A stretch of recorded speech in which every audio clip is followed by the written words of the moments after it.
ఇప్పుడు నీ స్వరం వెలిగెత్తేదిగా ఉండాలి, గంభీరంగా ఉండాలి. అదే 77వ సంకీర్తనలో మొదటి 2 వచనాల్లో ఉన్నమాట. చదువు మళ్ళీ. నేను ఎలుగెత్తి దేవునికి మొరపెట్టెదను, ఆయనకు మనవి చేయుదును. దేవుడు నాకు చెవి ఎగ్గు వరకు నేను ఎలుగెత్తి ఆయనకు మనవి చేయుదును. ప్రార్థన కూడా ఉంటుంది మౌనంగా. యోహాను గ్రంథం 2వ అధ్యాయం 2వ వచనం చదవండి. ఆ ప్రార్థన దేవుడికే వినపడుతుంది. ఎక్కడి నుంచి చేస్తున్నాడంటే, నేను ఉపద్రవములో ఉండి యెహోవాకు మనవి చేయగా ఆయన నాకు ఉత్తరం ఇచ్చెను. ఉపద్రవము అంటే ఆయన ఉన్న స్థితి ఎలా ఉంటుందంటే ఆ చొల్లులో ఉన్నాడు. చేపను అలాగే చేపను చేయటమే కాదు, చేపలు కూడా తిన్న తర్వాత మనం సబ్బుతో చేతులు కడుక్కోకపోతే ఆ ఫీలింగ్ ఇంకా వచ్చేస్తూనే ఉంటుంది. మనం బయటికి వెళ్ళినా మామూలుగా చేతులు సబ్బుతో కడుక్కోలేదు అనుకోండి, ఇంకా వాసన వచ్చేస్తుందంట అన్న ఫీలింగ్ కూడా ఉండుకోదు. అలాంటిది వండలేదు, పచ్చిగా ఉన్న చొల్లులో ఉన్న చేప కడుపులోంచి ఎలా ఉంటుంది, అటువంటి ఉపద్రవంలో నుంచి మొదలుపెట్టాడు. కాబట్టి ఆహారం అయిపోయి అరిగిపోవలసిన యోన సజీవుడుగా మళ్ళా ఒడ్డుకి రాగలిగాడు. అంటే ప్రాంతంలో వ్యత్యాసాలు చెప్తున్నాను. నువ్వు వెలుగెత్తి మొరపెట్టినప్పుడు మొరపెట్టాలి. ఉపద్రవంలో ఉన్నప్పుడు ఇంటి మీద ఒంటిగా ఉన్న పిచ్చుక వలె మూలుగుతూ చేసిన ప్రార్థన దేవుడు ఆలకిస్తాడు. ఏది ఏమైనా కానీ నా దేవుడు ఈ ఉదయకాల సమయంలో ఏమని మాట్లాడుతున్నాడు తెలుసా? ఎవరెవరికో మొరలెట్టద్దు, ఎక్కడెక్కడికో వెళ్ళొద్దు. నీ ఆపద ఏదైనా, నీ ఉపద్రవం ఏదైనా నాకు మొరపెడితే నేను నీకు విడిపించేవాడిగా, నీ మొరను ఆలకించేవాడిగా ఉన్నానని ప్రభువు చెప్తున్నాడు. ఇక 3 విషయాలు నేను చెప్పేసి వాక్యాన్ని ముగిస్తాను. మనిషి విడిపించబడాలి. ఎందుకంటే బంధకాల చేత పట్టబడి ఉన్నారు. ఏ బంధకాల చేత పట్టబడి ఉన్నారంటే అనేక బంధకాలు ఉన్నాయి, అనేక సంబంధ బంధకాలు ఉన్నాయి, లేకపోతే అప్పుల బంధకాలు ఉన్నాయి, లేదా ఇతరత్ర బంధకాలు. ఇవన్నీ కలగజేసేవాడు కూడా ఒకడు ఉన్నాడు. 3 విషయాలు చెప్పేసి మనిషి విడిపించబడాలి కనుక ఆ మాటలు చెప్పేసి వాక్యాన్ని ముగించుకుందాం. చదవండి. ఇర్మీయా గ్రంథం 2వ అధ్యాయం 20వ వచనం. పూర్వకాలం నుండి నేను నా కాడిని విరగొట్టి నీ బంధకములను తెంపివేసి నేను సేవ చేయనని చెప్పుచున్నాను. ఎత్తైన ప్రతి కొండ మీదను పచ్చని ప్రతి చెట్టు కిందను వేశ్య వలె క్రీడించుచున్నాను. శ్రేష్టమైన ద్రాక్షవల్లి వంటి దానిగా నేను నిన్ను. ఎప్పటి నుంచి చెప్తున్నాడు దేవుడు? ఇర్మీయా గ్రంథము 2వ అధ్యాయం 20వ వచనం. ఎప్పటి నుంచి అంట? ఏం చేస్తున్నాడు దేవుడు? మన బంధకాల నుండి విడిపిస్తున్నాడు. ఆ కాడి అనే దాన్ని విరగొడుతూ ఉన్నాడు. బంధకాలతో సంబంధించిన కాడి మన మీద ఉన్నప్పుడు ఆ కాడి అలాగే ఉండకుండా దాన్ని విరగొట్టేసి మనల్ని విడిపిస్తున్నాడు. ఎప్పటి నుంచి చెప్తున్నాడంటే నీవు నేను గ్రహించట్లేదు కానీ పూర్వకాలం నుండే దేవుడు విడిపిస్తూ ఉంటే మరలా ఏం చేస్తామంటే అపవాది విస్తున్న వలలోకి మళ్ళీ చిక్కుపడుతూ. అందుకని విడిపించబడిన నీవు, స్వతంత్రుడు అయిన నీవు దాస్యం అనే కాడి కిందకి మళ్ళీ వెళ్ళకూడదని ఎఫెసీ పత్రికలో చెప్తున్నాడు కదా. స్వతంత్రించబడిన నీవు మళ్ళా దాస్యం అనే కాడి కిందకి వెళ్ళకూడదు. దేవుడు ఏం చేస్తున్నాడు అంటే కనుక ఇప్పుడు మాత్రమే మాట్లాడి దేవుడు విడిపిస్తానంటలేదు. పూర్వకాలం నుంచి నేను విడిపిస్తూనే ఉన్నాను. మరలా నువ్వు ఆ పాపమని, ఆ దాస్యమని, ఆ అపవాది సంబంధమైన కాడి కిందకి వెళుతున్నావు. 3 కాళ్ళ గురించి, విడిపించిన దాని గురించి చెప్పేసి నేను ముగిస్తున్నాను. చదవండి. లోకాసు వార్త 13వ అధ్యాయం 16వ. 18 ఏళ్ల నుండి సాతాను బంధించిన అబ్రహాము కుమార్తె అయిన ఈమెను విశ్రాంతి దినమందు ఈ కట్ల నుండి విడిపించదగదా అని అతనితో చెప్పాను. 18 సంవత్సరాల నుంచి నడుమొంగిపోయిన స్త్రీ అక్కడ సమాజంలో కనబడుతుంది. ఆ నడుమొంగిపోతున్న కారణం ఏమిటి అంటే కనుక పుట్టుకతో ఆ గూనుగా ఆవిడ పుట్టలేదు. ఇంకోటి ఏంటి తెలుసండి, ఆవిడికి దేవుడు పెట్టిన పేరు ఏంటంటే అబ్రహాము కుమార్తె. అబ్రహాము దేవునికి స్నేహితుడిగా ఉన్నాడు. దేవుడు అబ్రహామును మనందరికీ తండ్రిగా ఉంచాడు. విశ్వాసులకు తండ్రి, నీ ద్వారా ప్రతి వంశము ఆశీర్వదింపబడతారు. అలాంటి అబ్రహాము కుమార్తెగా విశ్వాసం ఉంది కానీ ఆ విశ్వాసం వృద్ధి చెందకుండా, ఇంకా ఎక్కువ దూరం వెళ్లకుండా, ఇంకా అభివృద్ధి చెందకుండా, తన దేహంతో దేవుని కనపరచకుండా, ఆయా ప్రాంతాలకు వెళ్ళి సాక్షిగా నిలబడకుండా, ఆ విశ్వాసాన్ని బట్టి దేవునికి మహిమ కలగకుండా ఉండటానికి ఏం చేసిందంటే తెలుసు అపవాది? 18 సంవత్సరాలను బట్టి ఇలా ఉండవలసిన మనిషిని ఇలా వచ్చేసింది, నడుముంగిపోయిన స్త్రీగా మార్చేసింది. సమాజంకి వస్తుంది, మందిరానికి వస్తుంది, అందరూ చూస్తున్నారు, ఈవిడ వయసురీత్యా అలా అయిపోయిందేమనుకుంటున్నారు. సర్వం ఎరిగిన దేవుడు, ప్రతి వారి కట్ల నుంచి విడిపించడానికి వచ్చిన దేవుడు, పూర్వకాలము నుంచి మన కట్ల నుంచి విడిపిస్తున్నానని చెప్పిన దేవుడు ఆ సమాజంలో ఉన్నాడు గనుక చూసిన ఆ స్త్రీని బయటికి రమ్మని, ఎదురుగా రమ్మని ఆ నడుముంగిపోయిన స్త్రీలో ఉన్న అపవిత్రాత్మను గద్దించాడు. ఎవరు బంధించారు? ఆవిడకి అనారోగ్యంతో రాలేదు ఆ నడుముంగిపోవటం. చదువు మళ్ళీ. అపవాది బంధించింది. చదువు. ఇదిగో 18 ఏండ్ల నుండి సాతాను బంధించిన అబ్రహాము కుమార్తె అని ఈమెను విశ్రాంతి దినమందు ఈ కట్ల నుండి విడిపింపదగదా? విశ్రాంతి దినాన్ని చేయకూడదని చేసినట్లు మాట్లాడుతున్నారు. విశ్రాంతి దినాన్ని ఏది చేయకూడదు అంటున్నారు. మరి ప్రార్థన జరగకూడదా? మరి ప్రార్థనలో అద్భుతాలు జరగకూడదా? ప్రార్థనలో మేలు జరగకూడదా? ఆ ప్రార్థనకే వచ్చింది కదా ఆవిడ. ప్రార్థనలో కండిషన్లు ఏంటి? మళ్ళీ దేవుని సన్నిధిలో రూల్స్ ఏంటి? దేవుని సన్నిధిలో రూల్స్ ఏంటి? ఆ రూల్స్ అలాగే పెడుతున్నారు. ఆ రూల్స్ పెడుతున్నారు. వీళ్ళందరూ ఎలా ఉన్నారంటే అపవాది సంబంధులుగా ఉన్నారు, దానికి సపోర్ట్ చేసేవారుగా ఉన్నారు. ఈ అపవాది సంబంధుల గురించి దేవుడు మాట్లాడుతున్నాడు. ఒకవేళ నీ సొంత ఎద్దు గుంటలో పడిపోతే ఆ గుంటలోంచి ఆ విశ్రాంతి దినానికి ఇవా అలా ఉంచేద్దావా? ఎద్దు కంటే మనిషి శ్రేష్ఠుడు కదా. ఇప్పుడు ఎద్దు చచ్చిపోద్దని ఆ గుంటలోంచి నువ్వు తీస్తావే, అలాంటిది అప్పుడు 18 సంవత్సరాలు బట్టి విశ్వాసురాలుగా ఉన్న ఈమెని అపవాది చేత బంధించబడితే, అపవాది ఈమె నడుముంగిపోయేలాగా నడవలేకుండా చేస్తే విడిపించతగదా అని దేవుడు మాట్లాడుతున్నాడు. దైవత్వం కలిగిన వారు కాదు, నిజమైన విశ్వాసులు కాదు, నామకార్థ భక్తులుగా ఉండి దేవునికి ఏం చేస్తున్నారంట? దేవుని సన్నిధికి ఏం చేస్తున్నారంట? రూల్స్ అండ్ రెగ్యులేషన్స్ పెడుతున్నారు. ఇలాగే ఉండాలి, ఇలాగే చేయాలి. విశ్రాంతి దినం ఇలాగ ఉంది. మోషేకే ధర్మశాస్త్రం దేవుడు ఇస్తే ఆ దేవుడికి మరలా చెప్తున్నారు. దేవుని సన్నిధికి ఆంక్షలు విధిస్తున్నారు. కుమారుడు ఎవడన్నా గుంటలో పడితే, లేకపోతే నీ ఎద్దు గుంటలో పడితే నువ్వు దిగువా, ఇదిగో ఈమె కట్టబడింది, లేకపోతే నడుమొంగిపోయింది. దేని చేత తెలుసా? అపవాది కట్ల చేత. ఉదయకాల సమయంలో మొదటి మాటగా నీవు నేను గ్రహించవలసింది ఏంటో తెలుసా? ఎన్నో సంవత్సరాల నుంచి, పూర్వకాలం నుంచి నీవు నేను కట్టబడిన లేకపోతే పట్టబడిన ఆ బంధకాల నుంచి విడిపిస్తూ ఉంటే గ్రహించలేకుండా ఉన్నావు. ఇదిగో 18 సంవత్సరాలు బట్టి వారి మధ్యనే సంచరిస్తున్న వారు కూడా గుర్తించలేకుండా ఉన్నారు. నేటి ఆత్మదేవుడు అలనాటి సందర్భాన్ని గుర్తు చేస్తూ, ఒకవేళ నువ్వు కూడా అటువంటి అపవాది చేత కట్టబడి ఉన్నావేమో, దేవుడు విడిపించేవాడిగా ఉన్నాడని గుర్తించమని. మొట్టమొదటిగా దేవుడు దేని నుండి విడిపిస్తాడు అంటే కనుక అపవాది బంధకాల నుంచి విడిపిస్తాడు. అది కనుక విడిపించబడకపోతే, అపవాది బంధకాల నుంచి నువ్వు విడిపించబడకపోతే నువ్వేమైపోతావు అంటే తెలుసా? దాని చేత మరులు కొల్పబడవు, దాని చేత ఏడవబడతావు. ఎక్కడికి అంటే కనుక నరకంలో. అది నిన్ను మైమరిపిస్తుంది, నిన్ను వేరే లోకం చూపిస్తుంది, తర్వాత నిన్ను మరులు కొల్పి తర్వాత ఏం చేస్తుంది తెలుసా? ఈడ్చుకుపోతుందని చెప్పి ఈడ్చుకుపోతుంది. అందుకని మొట్టమొదటిగా ఒకవేళ నువ్వే బంధకాల్లో ఉన్నావు గుర్తిస్తే దేవుడు ఉదయకాల సమయంలో సాతాను బంధకాల నుంచి విడిపిస్తాను అంటున్నాడు. మొట్టమొదటి మాట. రెండో మాట చదువు. గలతీయులకు రాసిన పత్రిక 3వ అధ్యాయం 22వ వచనం చదువు.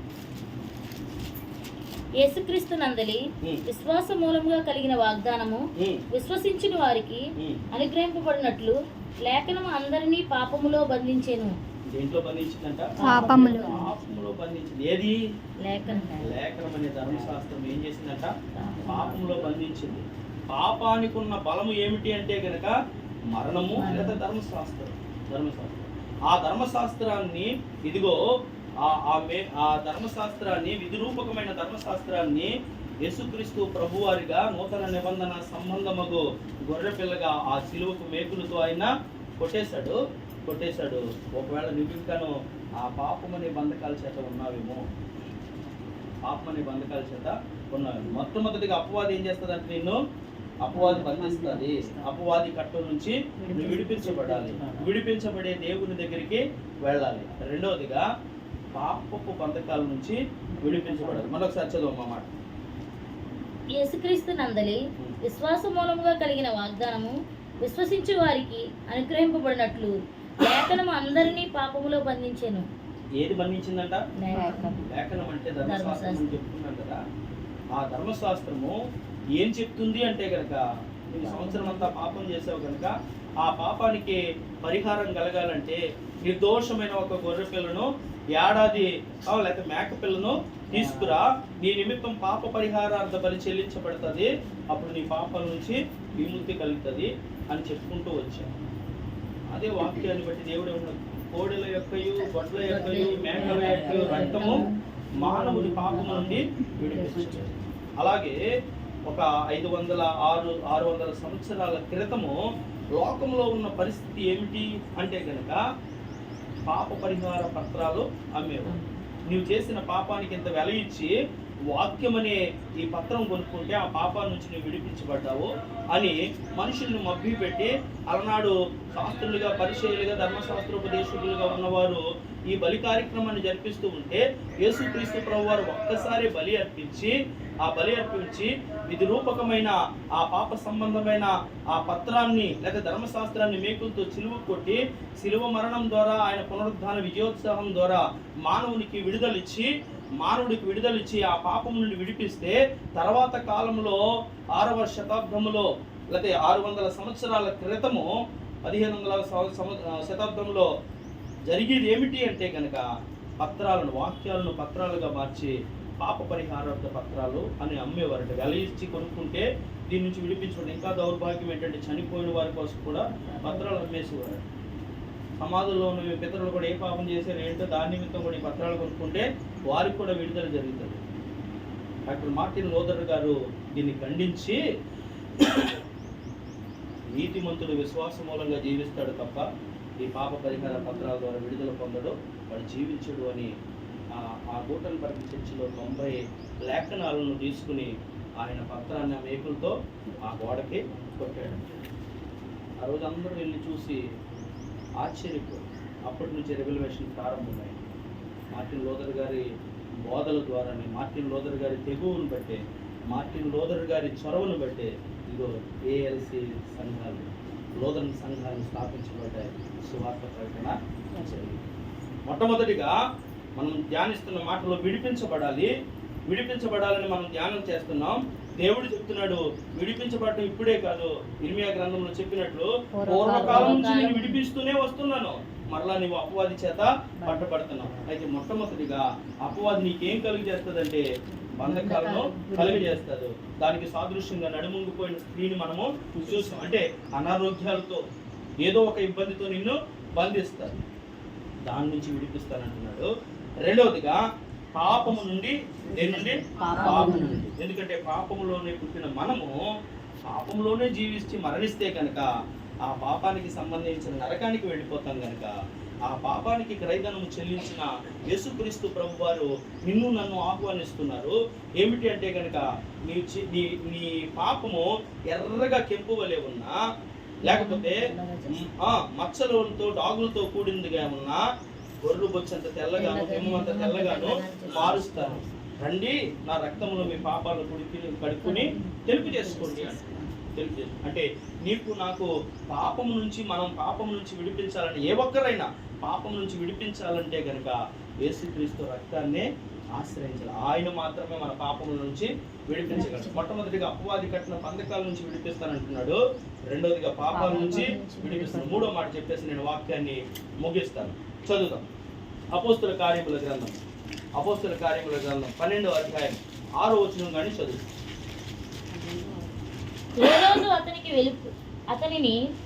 హేరోదు అతనిని వెలుపలికి తీసుకుని రావాలి ఉండగా ఆ రాత్రియే పేతురు 2 సంఖ్యలలో బంధింపబడి 2 సైనికుల మధ్య నిద్రించుచుండెను, మరియు కావలి వారు తలుపు ఎదుట చెరసాల కాచుకొనిచుండిరి. ఇదిగో ప్రభుదూత అతని దగ్గర నిలిచెను, అతడుండిన గదిలో వెలుగు ప్రకాశించెను. దూత పేతురు ప్రక్కను తట్టి త్వరగా లెమ్మని చెప్పి అతన్ని లేపక సంకెళ్ళు అతని చేతుల నుండి ఊడిపడెను. అప్పుడు దూత అతనితో, నీవు నడుము కట్టుకుని చెప్పులు తొడుగుకొనుమనెను. అతడు అలాగు చేసిన తరువాత దూత, నీ వస్త్రము పైన వేసుకుని నా వెంబడి రమ్మని అతనితో చెప్పెను.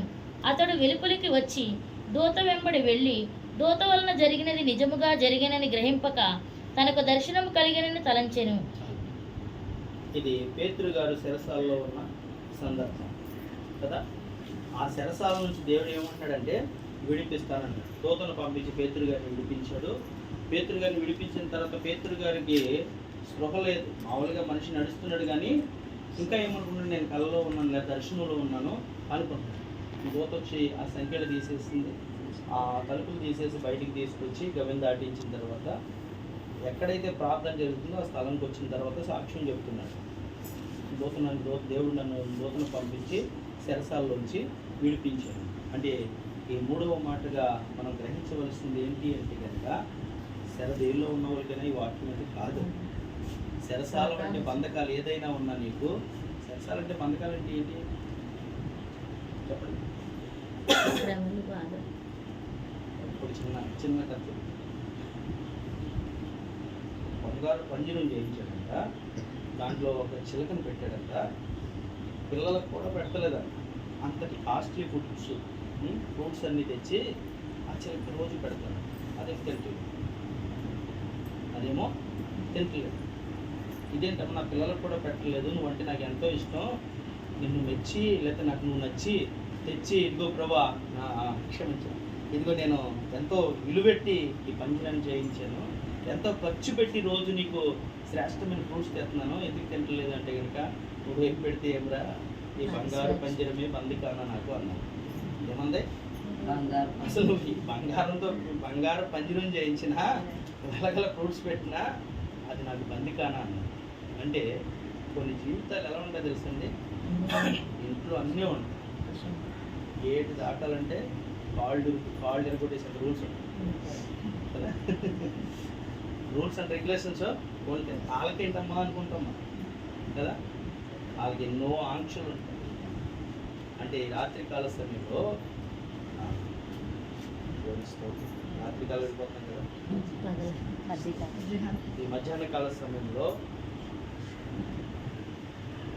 దేవుడు ఏం మాట్లాడుతున్నాడంటే విడిపిస్తాను అని మాట్లాడుతున్నాడు. నీవు నేను గుర్తించట్లేదు కానీ పూర్వకాలం నుంచి ఏదో ఒక పరిస్థితిలో పట్టపడుతుంటూ విడిపిస్తూనే వస్తున్నాను ఇర్మియా గ్రంథం ద్వారా తెలియజేస్తున్నాడు. మొట్టమొదటిగా నువ్వు గమనిస్తే కనుక ఈ మధ్యాహ్న కాల సమయంలో మనతో మాట్లాడుతున్న ఆత్మదేవుడు ఏమంటాడంటే అపవాది కట్ల చేత పెట్టబడిన బంధింపబడి నిన్ను విడిపిస్తాను. దానికి సాదృశ్యంగా 18 సంవత్సరాలు బట్టి నడుమొంగిపోయిన అబ్రహాము కుమార్తెను దేవుడు మనకు చూపించాడు. రెండవదిగా పాపం మనల్ని బంధించింది. పాపం నుండి విడుదల పొందితే తప్ప, పాప క్షమాపణ పొందితే తప్ప దేవుడు సిద్ధపరిచిన యుగయుగాలు జీవించే పరలోకం వెళ్ళలేమని ఆయన రక్తము ద్వారా లేఖనం ఏదైతే మనల్ని బంధించిందో దాని నుంచి విడిపిస్తాను అని చెప్తున్నాడు. మూడవదిగా దేవుడు మనతో మాట్లాడుతున్నాడు, చెరసాల నుంచి విడిపిస్తాను. చెరసాలు ఏంటి అంటే కనుక నీకు నాకున్న చెరసాలు ఏంటి అంటే కనుక వాక్యం చెప్తున్నాడు. ఒక ఆయన కొన్ని రాతి నేల మీద పడ్డాయి.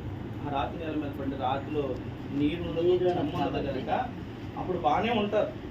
ఆ వాక్యం విన్నప్పుడు ఎంతో ఉద్యమంగా ఉంటారు. కానీ దాంట్లో మొలవటం వరకే తప్ప కిందకి ఏరేళ్ళే అవకాశం లేదు, చెమ్మలేదు కనుక అది రాతి హృదయం కనుక ఆ విత్తనము వచ్చిన ఫలించింది. బయటికి వెళ్ళిన తర్వాత మళ్ళీ మామూలుగా అయిపోతాయి. కొన్ని ముండ్ల పొదల్లో పడ్డాయంట. ఇంకా ఆ 4 సందర్భాలు మనకు తెలిసినాయి కానీ ముండ్ల పొదలే ఇదిగో ఈ చెరసాలు, ఐహిక విచారాలు. ఈ చెరసాలలోంచి బయటికి రాలేము మనం.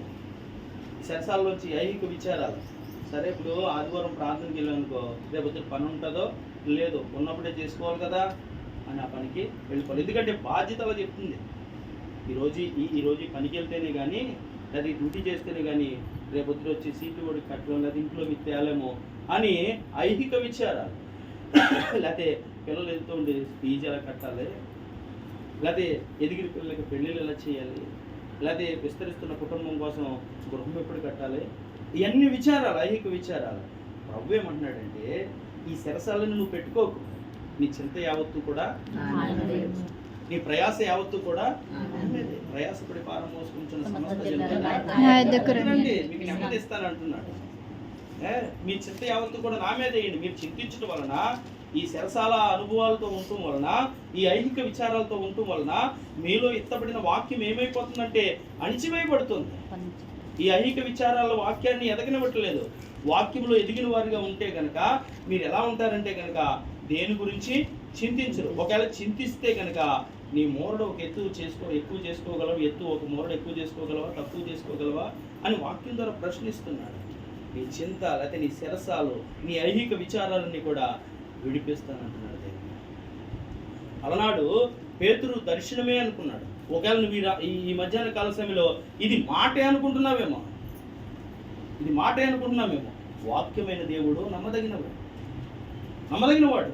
ఆయన విడిపిస్తానంటే ఖచ్చితంగా విడిపిస్తాను. నువ్వు స్వీకరించే దాన్ని బట్టి ఉంటారు, నువ్వు తీసుకునే దాన్ని బట్టి ఉంటారు, నువ్వు నమ్మే దాన్ని బట్టి ఉంటారు, నువ్వు విశ్వసించే దాన్ని బట్టి ఉంటారు తప్ప వాక్యం ఎప్పుడు కూడా నిరర్థకము కాదు. విడిపిస్తానన్నాడు కదా, ఖచ్చితంగా విడిపిస్తాడని నువ్వు అలా ఉన్నావు అనుకో, ఆయనే విడిపిస్తాడు ఖచ్చితంగా.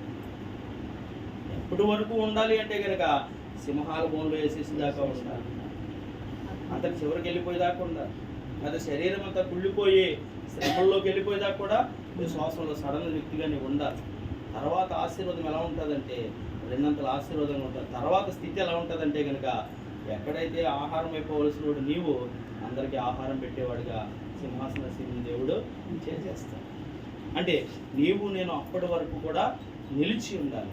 అంటే దేవుడు విడిపించాడనే లేఖన ఆధారంగా తన దూతను పంపించి జైల్లో శరసాలలోంచి పేతురును విడిపించిన దేవుడు, అదే ఆత్మదేవుడు ఎక్కడ 2-3 కూడి ఉంటే వారి మధ్యన తప్పక ఉంటానని సెలవిచ్చిన వాడు, నేను మాట్లాడేవాడనని చెప్పినవాడు, నేను వాక్యమై ఉన్నానని చెప్పినవాడు, వాక్యమే కృపాసత్య సంపూర్ణుడిగా ఈ లోకంలోనికి శరీరధారిగా వచ్చానని చెప్పిన దేవుడు మాట్లాడుతున్నవాడు నీ నా శరసాల నుంచి విడిపించడా, నీ నా బంధకాల నుంచి విడిపించడా, నీ ఐహిక విచారాలను కొట్టివేసి నీలో వాక్యాన్ని మొలకెత్తిలాగా చేయడా అంటే కనుక నీవు ఐహిక విచారాల్లోనే ఉండిపోయి ఆ వాక్యం అణిగిపోవటానికి అవకాశం ఇస్తుంది.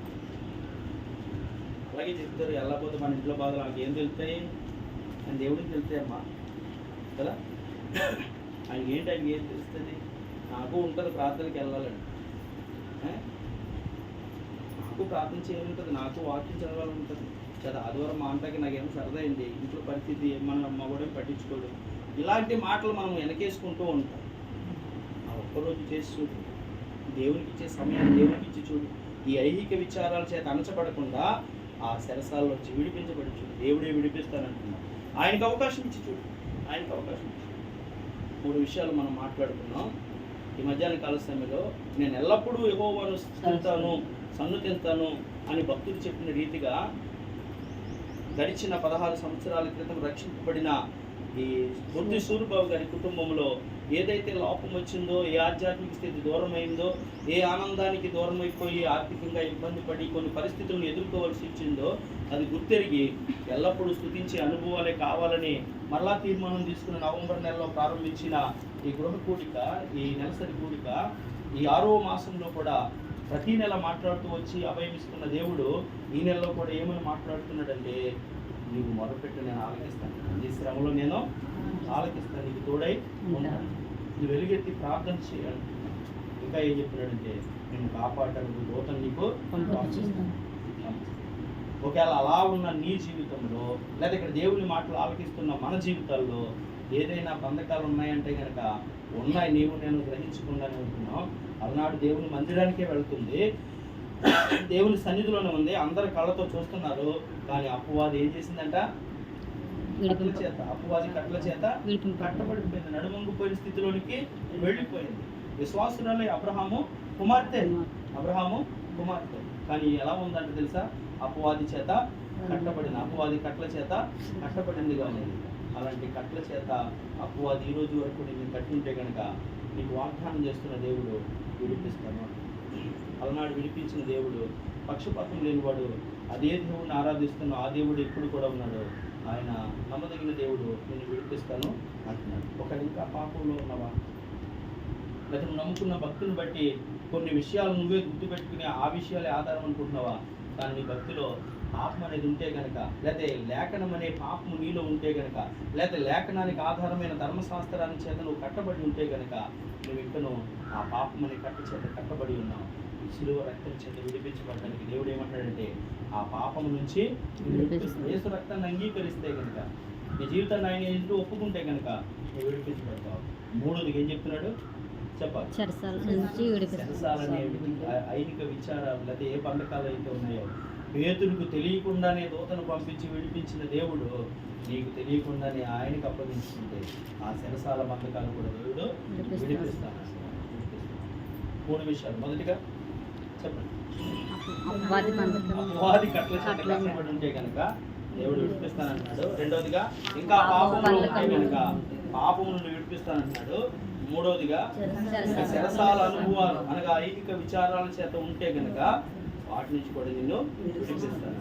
ఈ మాటలు ఆలోచించిన మనందరి జీవితాల్లో దేవుడు విడిపించి విడుదల చేసి ఆయనకు మాత్రమే ఇష్టలుగా ఈ భూమి మీద స్వతంత్రులుగా ఉండటానికి పరిశుద్ధాత్మ దేవుని సహాయ సన్నిధి అందరికీ అనుగ్రహించబడింది.